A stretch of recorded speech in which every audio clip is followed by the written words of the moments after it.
Okay, thank you for the invitation. And I have to say that I'm a little bit stressed because I think I will talk to people who know at least on some aspects much better than me.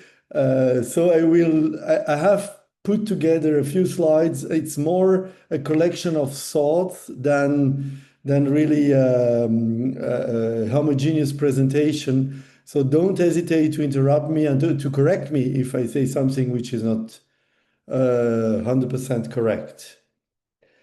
Yes, so I've just to start with, I'm a little bit pedantic, I know, and I must maybe there might be things or definitions we would agree or not agree. Don't hesitate, but that's the way I use certain words. Okay, I think important that at least you know what I think I'm be speaking about. So, first of all, stability. Okay, stability, in my opinion, does not apply to the measurement, but applies to an instrument or a source or something hardware. So it's the characteristic of the instrument that is actually performing the measurement. So an instrument can be stable or not, but the measurement cannot be stable. Measurement can be precise, repeatable, accurate, but not be stable. The instrument is stable. I would use the term precision for the ability of getting a certain precision. So on a single measurement, and let's say as a first guess, I would call it internal error or just, let's say, the ability of reproducing the measurement of the observable that we have in mind. While the repeatability, this is a feature of the measurement series. So when you look at the measurement and you redo the measurement, and then you get a scatter on the value of the measurement.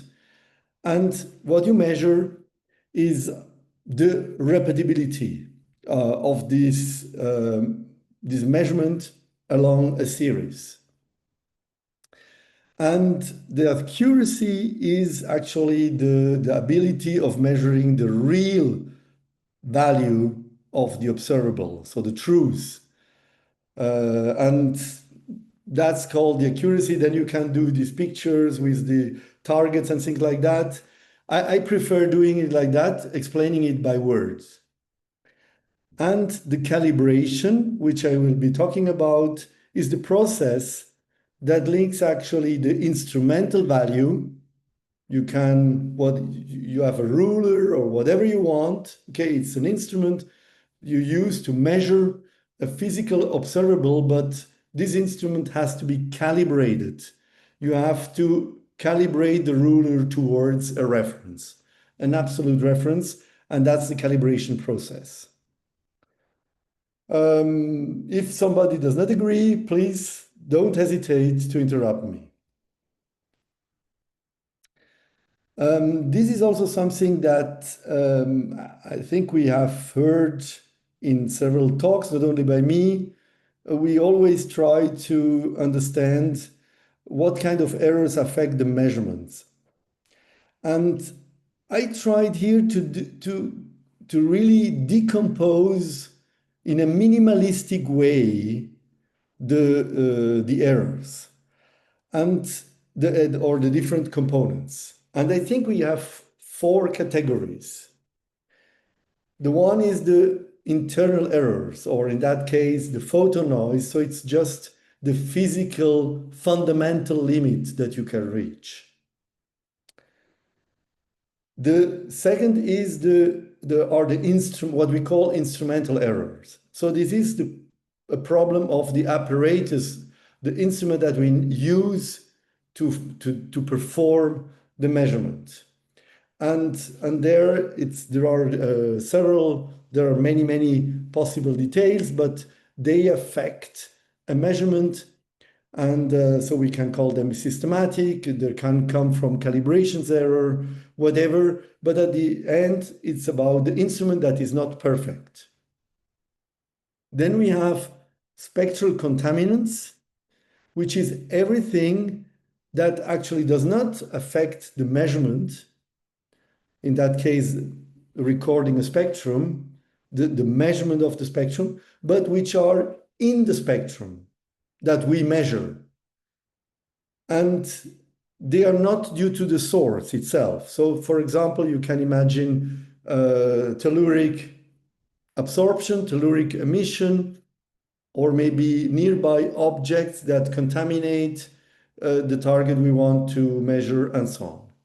And then, of course, there are the fourth category is that it's noise induced by the source itself. I don't think there are others. I think that everything can be put in one of these four. Again, I put it here as also maybe brainstorming discussion, but I think this is the simplest way of decomposing the different effects. I also wrote in my abstract, I thought, I mean, several hours about this aspect, and it might be wrong. But here I just read what I wrote. Okay, instrumental errors represent all kinds of measurement errors that are introduced by the measurement device itself, and that deliver a measurement value statistically different from the truth. This difference may have various time scales. So long-term systematics with time scales thus longer than the experiment duration. So it's long-term means here that it's longer than the experiment duration, the series, whatever, because then you cannot, they will appear to you as systematic. Okay, because the time scale is longer, so you cannot tell it, you cannot call it noise, it's a systematic. So it's a bias that affects the accuracy. And on shorter time scales, these differences are experienced as instrumental noise. So we call it noise because the measurement will change rapidly with respect to the whole experiment durations. So that's what will impact what we call repeatability. So a lot of definitions. This is one thing that I already mentioned in other of my presentations. I just want to recall that we have the most fundamental effect or noise is the one introduced by the photon statistics that will have a direct impact on our ability here to measure the line position, line wavelengths, whatever you want to call it, the velocity of the line, which I just have simplified to the ability of measuring the photocenter of the line. This is for me the most simple definition of the wavelengths of a spectral line. So the photocenter. And the simple fact that your line or your spectrum is affected by photon noise will limit you in the ability of determine this photocenter, and this will depend then this ability will depend on the flux, okay, on the number of photons you collect in this line, and in also the line width, which introduces to you steeper slopes and so increases the amount of information in the line. And that's what I summarized, the formula summarized in the handbook for astronomical instrumentation here. It's this formula where I introduced also redown noise and sky background and dark current as additional components to the photon noise. And this gives you some kind of, non-calibratable internal errors. So what are we talking about? I mean, or Francesco, you are doing a big mess for nothing. I mean, we know that we can do actually very well. That's one of my favorite summaries. It's Proxima Centauri measured with espresso, where we get here semi-amplitudes of less than 1 meter per second for the two. We have a good precision on the individual measurements such that we can actually model stellar effects and remove them. Also using other observable, like for example, the full width that have maximum of the lines and so on. And we end up with something which is at the level of 20, 25 centimeters per second RMS on or residuals on the measurement. So that's nice. So why should we worry about all the things I said before? Again, okay, here you all know that. That's what we are doing. We try to measure the velocity, the radial velocity, so through the longitudinal Doppler effect, which simplifies here when v is much smaller than c to this. So the observed wavelength is the rest frame wavelength of a spectral line, for example, multiplied plus one by 1 plus v divided by the speed of light. So, or the other way around, if you measure the different wavelengths, you know the rest wavelengths and you measure the actual wavelengths, then you can deduce the velocity of the target. And that's what we want to do. And from this, then we can compute the planetary mass and orbit and so on. Well, we all agree that we can do this on a single line here. So here you see the spectrum that changes its wavelengths due to the Doppler shift. And this is for an individual line.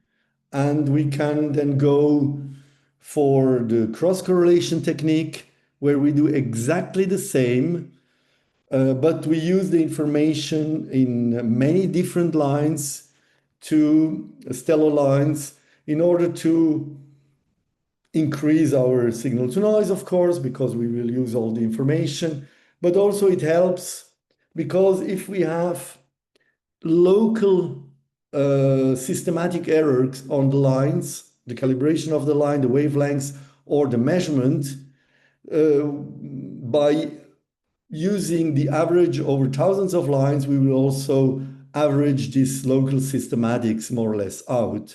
So this helps a lot. But there is really no difference with other techniques where you do it line by line and then you average, or template matching. The problem or the concepts are exactly the same. We will have to determine somehow the wavelengths of the spectral line, whatever this means. Okay, so sorry, we come back to that because you will say now, yeah, so perfect. But actually, we do not care about accuracy because we are looking at very small velocity variations, and we can actually do this in the pixel space. And I mean, who cares about the absolute wavelengths? We just want to see what's the change in velocity over timescales dictated by the planetary orbit.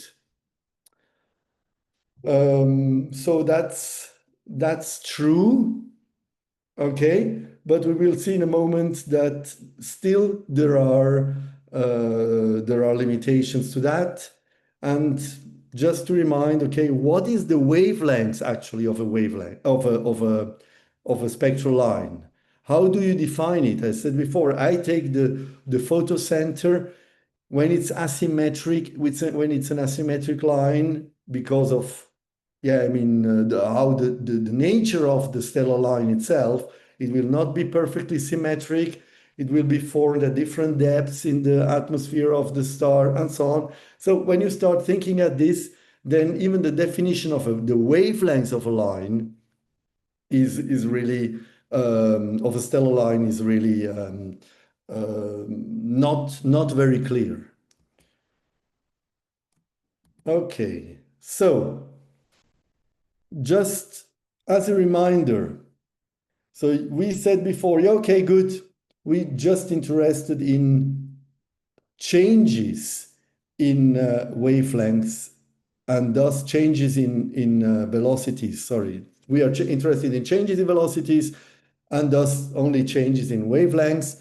So I come back, okay, what's the change or the change in wavelengths here. Now I use reference wavelengths taken at the stellar line taken at a certain moment in time, and we compare it to the observed wavelengths, and from this we define or we measure a change in wavelength in velocity. Good. So what happens if our wavelength scale is stretched? We have a global scale factor on the wavelength range.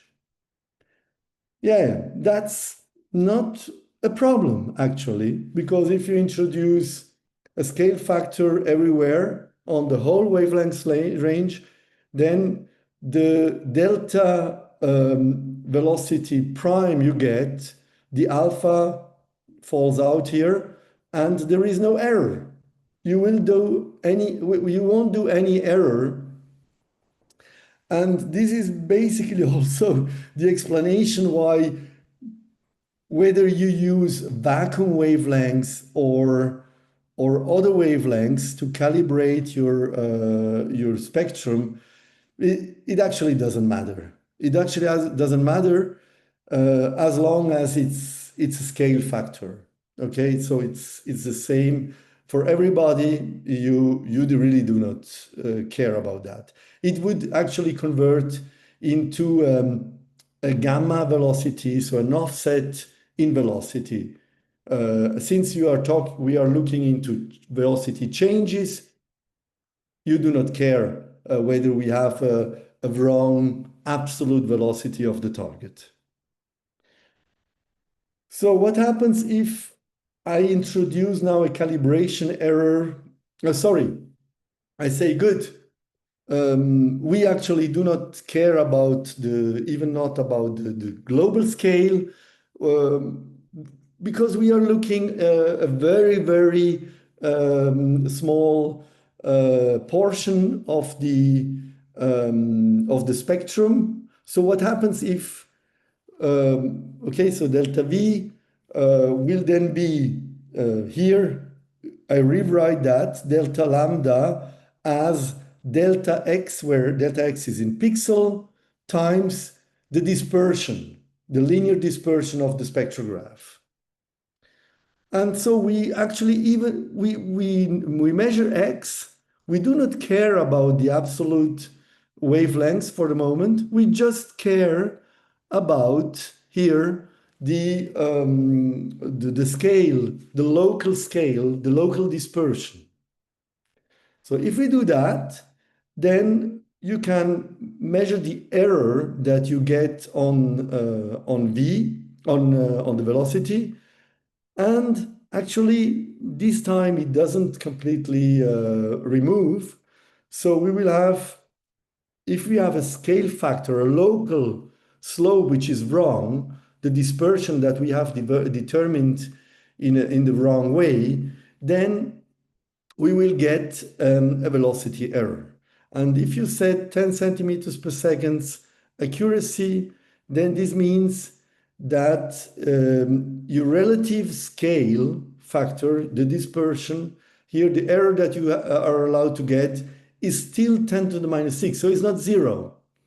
So you need to be locally, your scale must be correct to 10 to the minus 6. Yeah, so it's not too much, but still it's important.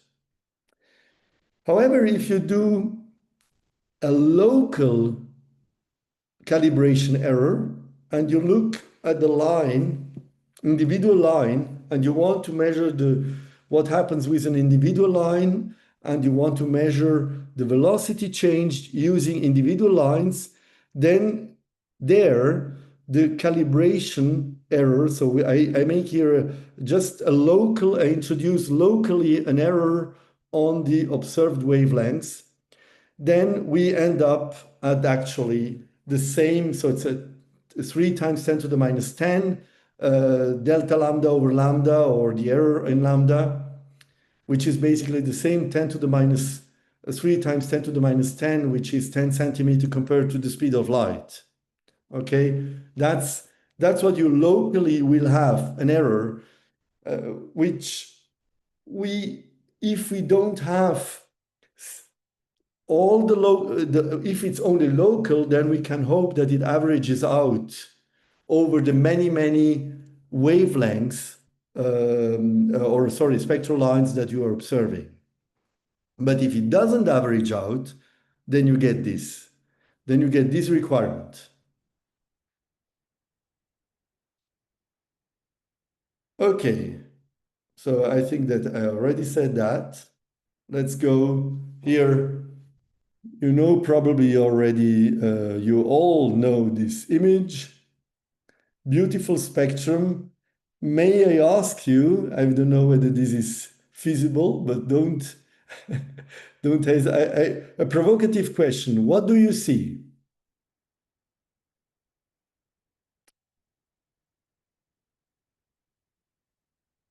Just trying to make you wake up. Somebody would like to express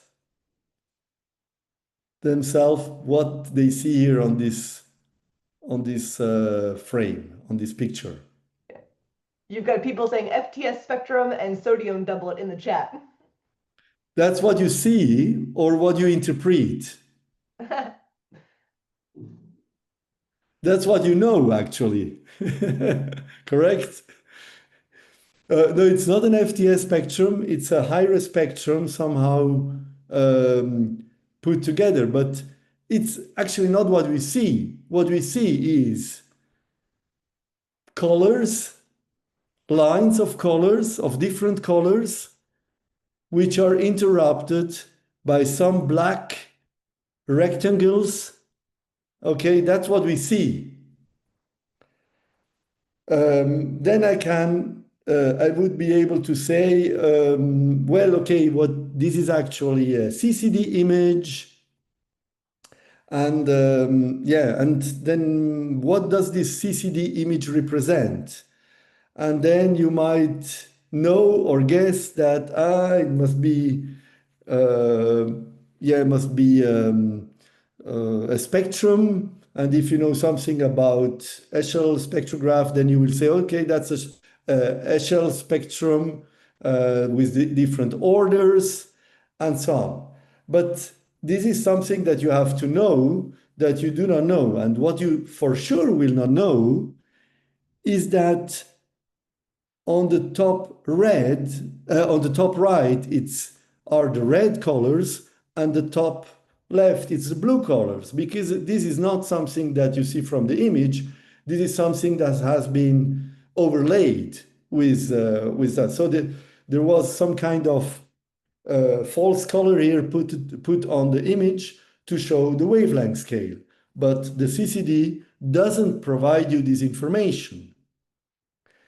And the spectral line, what you see is actually not a stellar spectrum absorption line, but it's a monochromatic negative image of the slit of your spectrograph. So why I do tell you all this, it's just to provoke, because we have to go from this monochromatic images of the spectrograph recorded by CCD pixel who are color blind, and they are also geometry blind. They have no idea what they're looking at. We have to convert it into a flux as a function of wavelengths, which we call spectrum. And this has to go through different processes, but at the very end, through the calibration process. Okay, we will have somehow to identify on the same instrument, we will have to feed it with calibration lines here. We will have to measure their position, again, whatever position means. So expressed, for example, the photocenter expressed in pixels, and we have to plot them as a function of the wavelength of this calibration line that we think we know, either by computation of atomic transitions or after having measured it with an FTS or another calibrated instruments. So we know the wavelengths, we measure the pixel in position here, it's for a single order. We do it for several lines, and we determine the wavelength solution that we call calibration. And attention, this is done in the case of a fiber-fed or slit-fed spectrograph on the same channel on which later on we will observe the stellar spectrum. You have to do it on the same channel because otherwise it's not a calibration process. We have to use the same instrument, observing reference lines such to calibrate this instrument, this fiber, which is part of the instrument, and then apply this wavelength solution to the spectrum that you record later on, the observed line that we will have to observe in pixels, because that's the information that the CCD tells us, and convert it using these wavelength scales into a wavelength. So you see there are different aspects here that we have to take into account. The first of them is the calibration, the error on the calibration process, because every calibration line is affected by a systematic in its wavelengths, but also a systematic when measuring, or an error when measuring its position in X on the detector. So the calibration process has actually the same problem as the stellar measurement. Okay, the nature is maybe slightly different. Here I put, for example, the photon noise. In order to determine the photocenter, the measurement will be affected by several error components. Dark current, redown noise, photon noise, and so on. So you will have an error on the position X that will introduce you an error on the calibration process, on the wavelength solution. On the top of that, you don't have only measurement errors, you also have geometrical defect, distortion, local distortion, global distortion, and so on. Your source that is feeding the instrument may not be absolute or may not be stable. So it could change. I mean, if you remember the thorium-argon lamps or even iodine cells, if you change the temperature, if you change the pressure, if they age, they will change their spectra. And this will introduce you a calibration error. In addition to things like you have to deal with, like blending of multiple lines, or if they are not resolved by the instrument. Okay, so this is something I already have shown several times.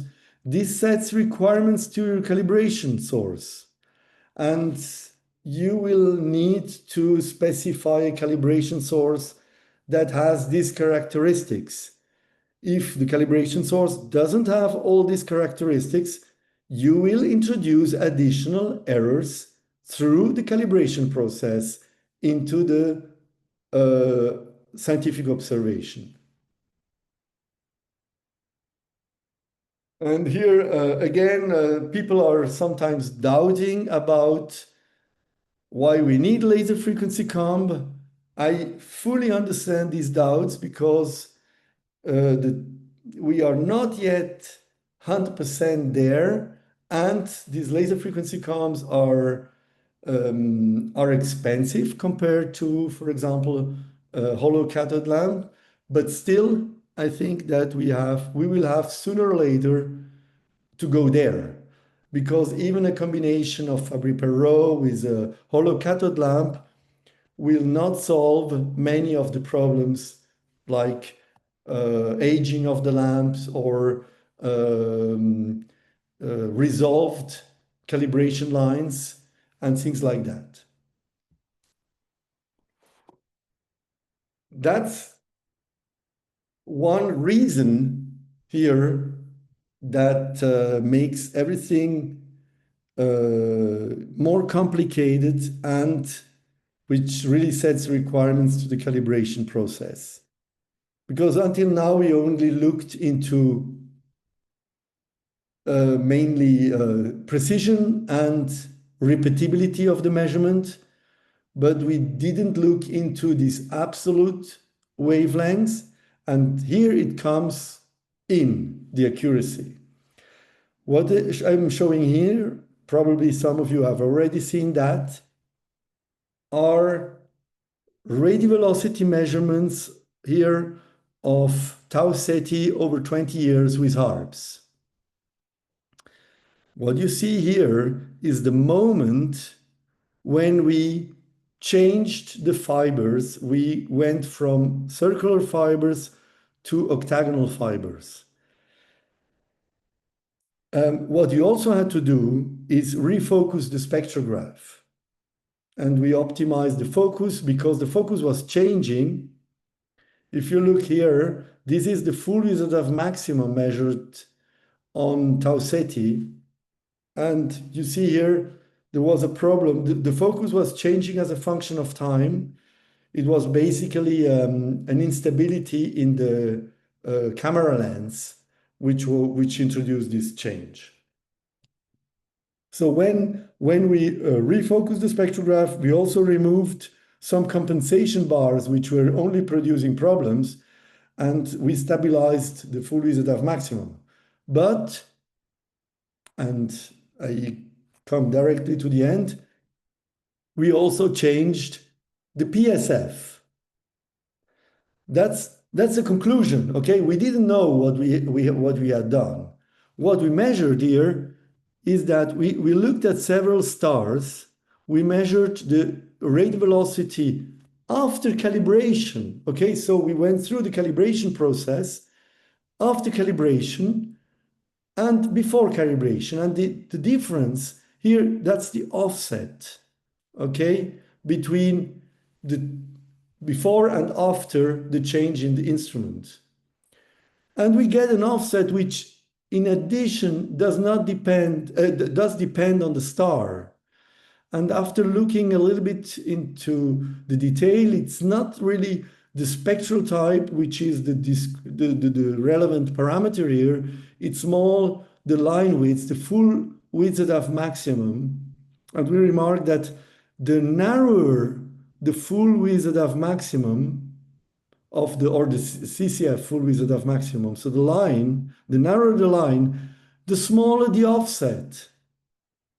Okay, we had basically no offset for a late M star here, a non-rotating M star, But for faster rotator, we went up to 20 meters per second, which is huge for an instrument like ours. By the way, these are the instrumental profile across the different slices of espresso, just to show you that even in the same instrument, in the same small slit, we may have different eyepiece of the spectrograph. Okay, just different slices and different fibers.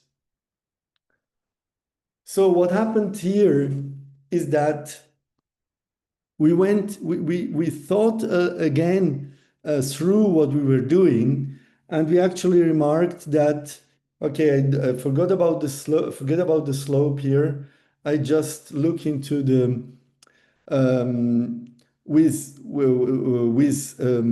the fact that we are not observing at the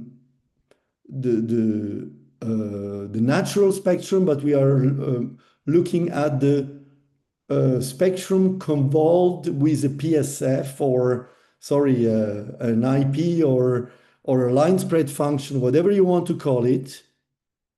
So, which is in addition asymmetric. So the lines, when you look a little bit deeper, even introducing only a 1% asymmetry, you will, when you convolve an asymmetric PSF with the spectral line, it will produce a shift of the spectral line with respect to the unconvolved position of the spectral line in wavelengths. Okay, that's natural. You have an asymmetric IP, you shift, by the asymmetry, you shift a little bit the line once you convolve it.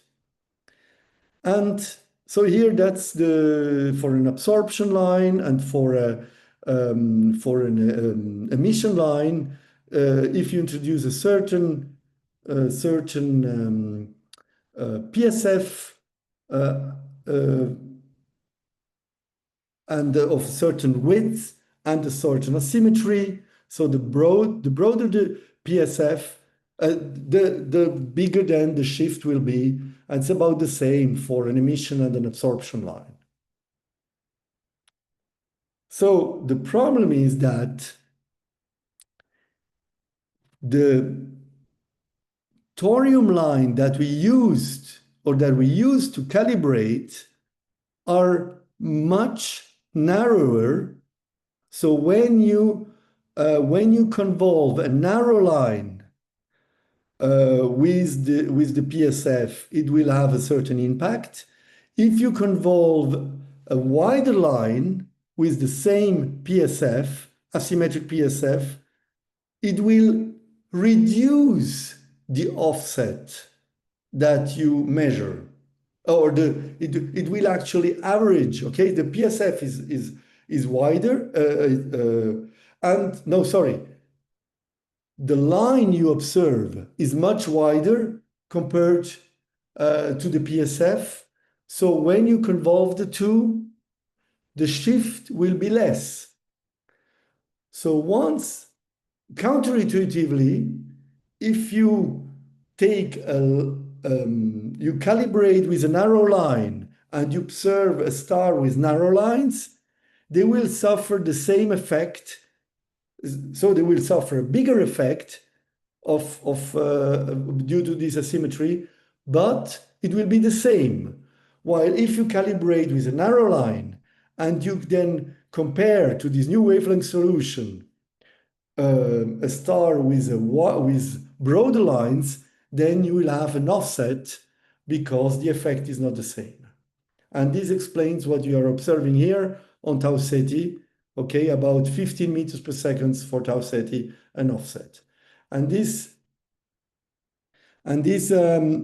brings me to the second last slide, is that we will have to go at some point from stable spectrograph and repeatable measurements to accurate measurements. Because, and that's my claim, this is the only way that you can get rid of instrumental profile variations. For example, if something breaks in the spectrograph, if there is an earthquake, if you have to do an upgrade, if you have to compare the same spectrograph but on two different sites, so they are not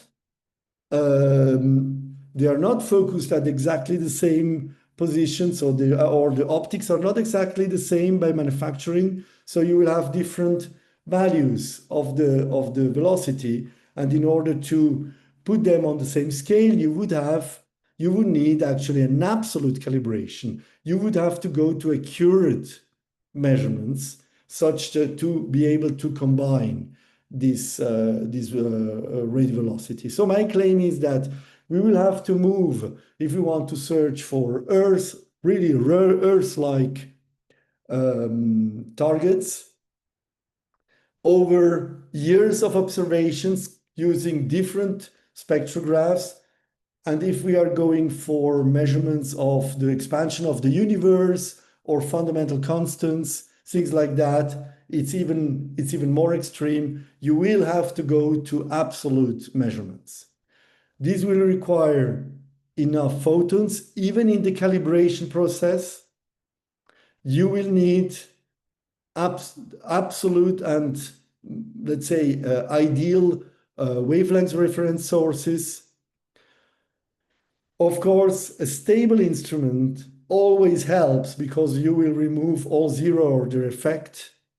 But at the end, you will have somehow to reconstruct the deconvolved spectrum in order to get rid from of the instrumental signature of the instrument.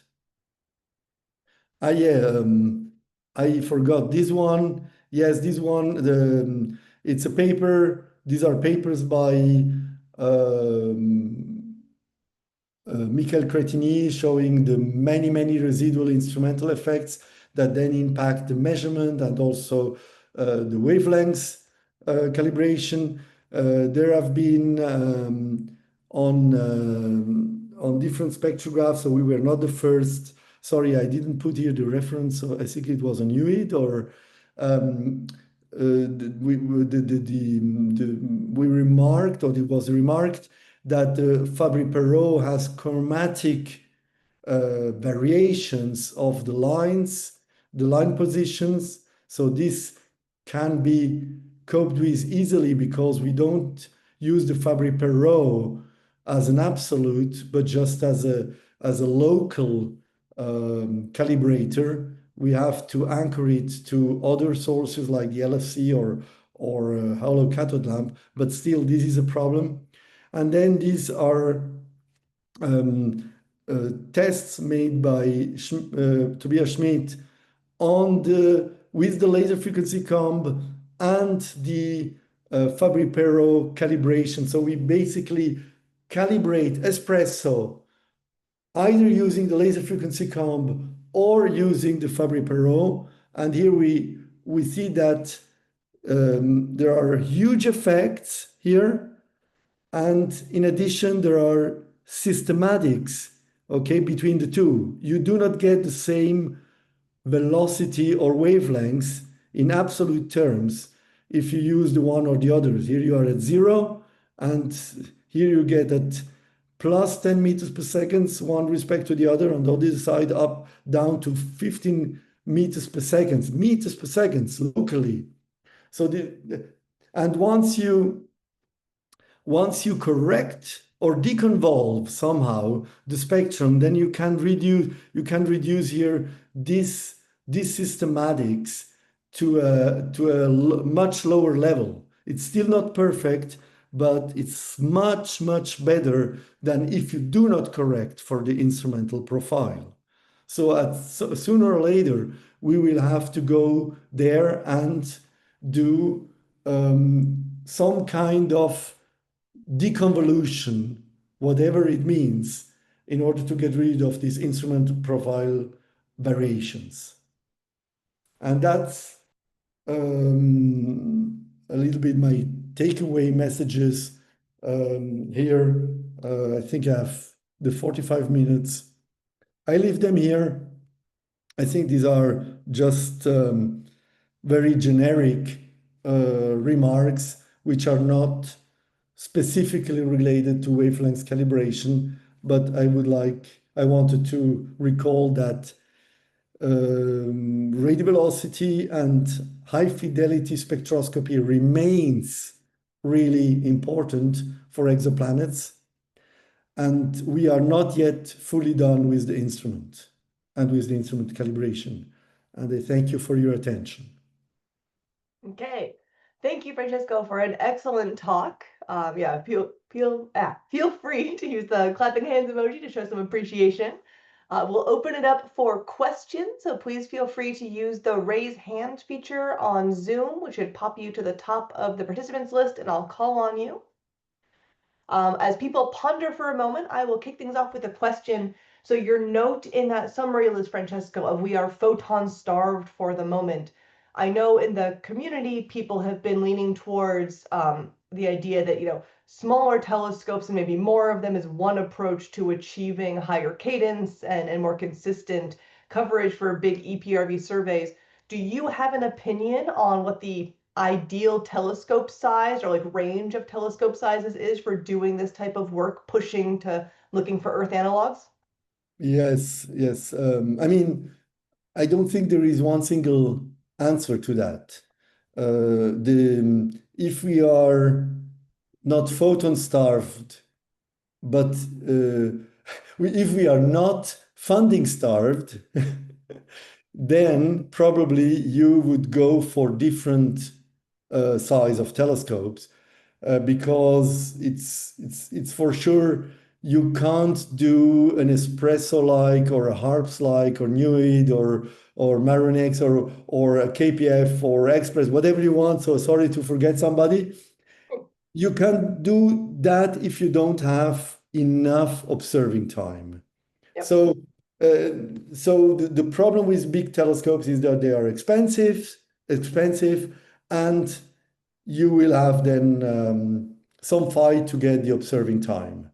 So that's, I would say, the fundamental problem.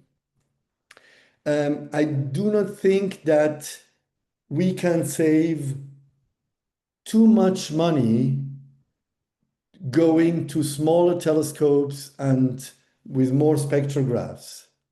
So I would not do it for saving money.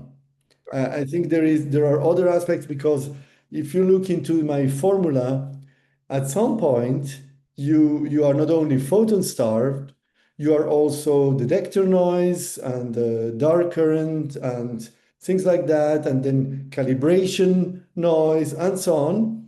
So you will multiply this by the number of spectrographs. You have to cope with it, and so I'm not sure that you will solve. Maybe you will introduce additional problems. So it's yeah. I know there are different projects, so I do not have a very clear answer, but smaller telescope with smaller instrument is not the solution for all questions. Sure. The solution is more money. The point is at some point, okay, look at the stellar aspect. If you want to correct for stellar effects, you need photons. You need photons. If you have a too small telescope, you don't have the photons to do it. And so you can't correct the single measurement for some effects. Okay, good. I stay here. I'm going to follow. So Heather, we'll go to Chad and then Eric in a moment. But in the chat, Heather says, how small is too small from the instrument side? Oh, it depends what target you want to observe. But I remarked that, even harps with harps, you don't do a great job on magnitudes larger than 7, 8. Okay. Okay, at some point, uh, you preferred going to espresso. Yeah? That's it. So you again, it's a matter of money, but sometimes we just put the measurements together, and it's the same effect as if you would put glasses on. Okay, so I have glasses normally. You put it on, and oh, it's sharp. Okay, so that's the effect. I don't know Great. Thank whether I you. answered your question, Chad. Okay, Chad, go right ahead. So I think I want to ask the same question, but in a little bit different, because I really liked your slide where you said that we need a perfect calibration source. So say we manage to come up with a perfect LFC, which I will readily admit does not exist, or something that gives us the same thing.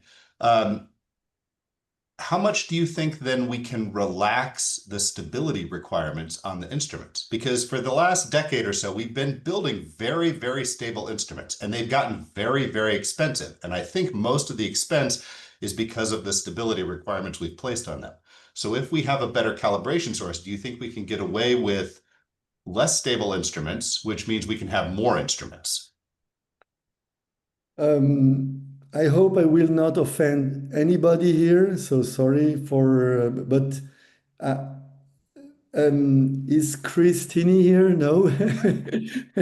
No, I mean, there is Veloceroso, and this was exactly his thought, is we basically do not care about the instrument, but we have an LFC and we will solve all the problem with that.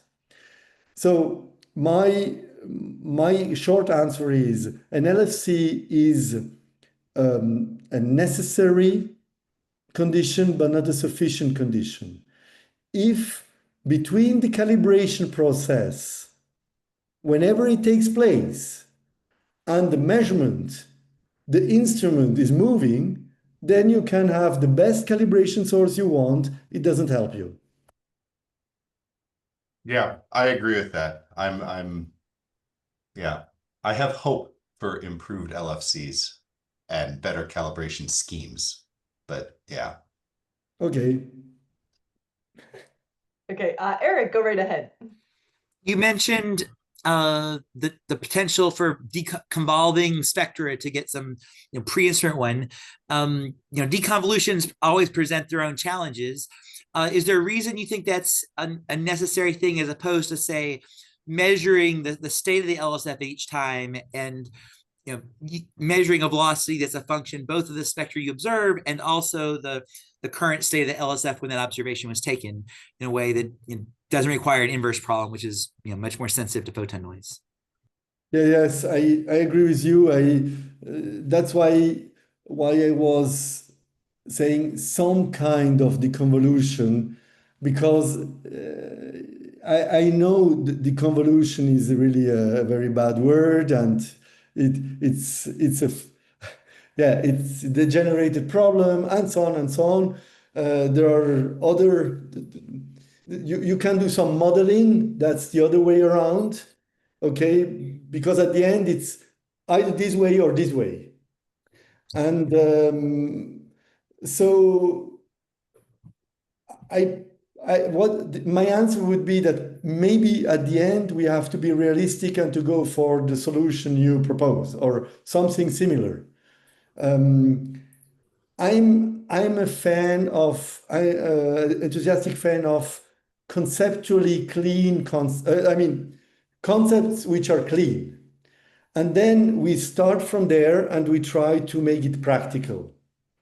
So maybe the most extreme would be some 2D deconvolution, okay, and or you go really you record the PSF of the individual spectral line, and you do the deconvolution into the 2D on the raw frame, and then you go back.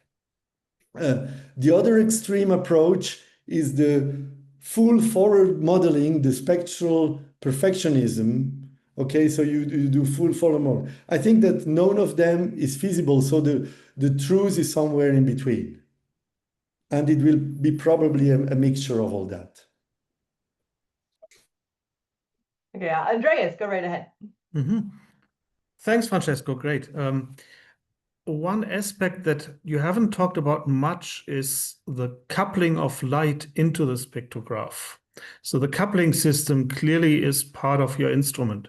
And that goes a little bit also back to the question about stability versus calibration, because at least at the meter per second level, we know that we can deal with rather unstable spectrographs, provided that we use an absorption system to calibrate, where the same spectrum carries the stellar light and the calibration information.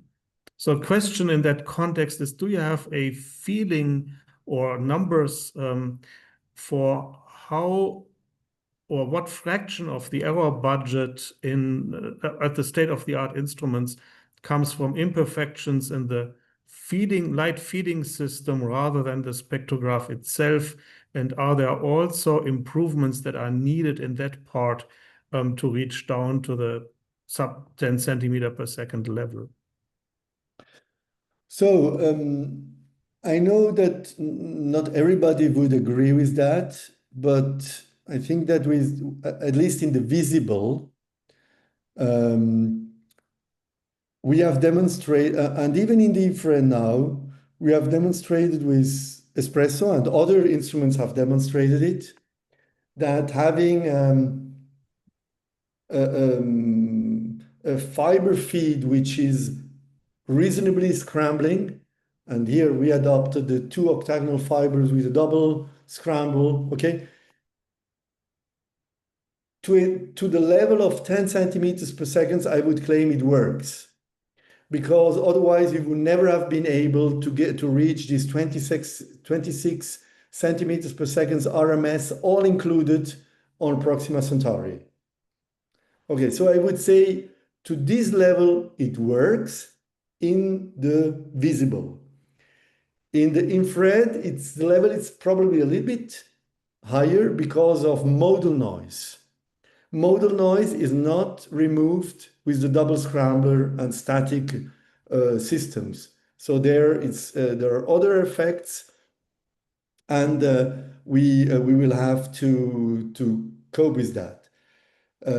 So I think there is still some improvement to be done. I agree with that, especially for modal noise. This is not yet 100% settled. I would like, however, to react to what you said, because in my opinion, this is an incomplete statement that with absorption cell, you get there. Because if you want to use absorption cell correctly, you in principle have to do the convolution or modeling. So we are back to the original question by Eric, okay? And the process of getting an absorption, a stellar spectrum seen through an absorption cell is even more photon starving, because you need photons for that. You're limited in bandwidth, you will absorb, and you will have to deconvolve. So I'm not sure that the statement was complete in that sense, okay? So we have problems in both, and we have to work on, I would say, for the simultaneous reference method, or let's say the one you calibrate before the exposure on the same fiber, to go to the centimeters per second level, or even 10 centimeters is probably, we have not yet solved all the problems. Yeah. No, I didn't want to imply that this is a better method to go to really precise measurements. It is a method that gets you to the meter per second or few meter per second level, even with a very unstable spectrograph. So it demonstrates how important the coupling is in relation to spectrograph stability. Absolutely, absolutely. This is true. This is a true statement. What I want to recall is that, at least that's my personal difficulties with that, is that if you look at the efficiency of getting information out of it, you will need, with an absorption cell, something like, yeah, I made once a computation, but let's say an order of magnitude more photons to get the same result. And when we are going to 10-meter telescopes or 40-meter telescopes, then politically we have to be careful here not to sell a 40-meter telescope as a 10-meter telescope. Oh, certainly, there's a very good reason that high-res is being replaced by an instrument that uses a different calibration technique. Yes. Okay. Okay, we're a few minutes over the top of the hour, and I want to be respectful of people's time. So thank you again, Francesco, for a wonderful presentation. Thanks to everybody for calling in. Looking forward to seeing many of you online next month for our presentation by CIS. Remember that that is on the third Thursday of the month, so a week earlier to avoid Thanksgiving. I think that's it for now. So have a lovely rest of your day, everybody. We'll catch you back here in November.